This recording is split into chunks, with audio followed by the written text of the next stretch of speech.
So what is the secret ingredient that can actually make the person want to buy from you when they can buy from eBay or Amazon or all those other places? Well, what you need to establish right at the beginning is a feeling of trust. Without the trust, they won't want to give you their money, right? So you need to establish the feeling of trust. You need to seem to them like a very trustworthy store, very genuine store who will take care of the money, who will make sure that they ship the correct product and respect the guarantees that they offer the customer.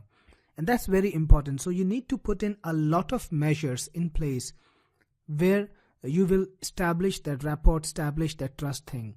And that's going to be a big obstacle for you, because if the person likes the product, if he's ready to pay the money for the product, the only thing that will stop him from buying the product from you is trust. Why should he go and search on eBay or Amazon? He should want to buy from you. And that's why you need to make sure that he trusts you.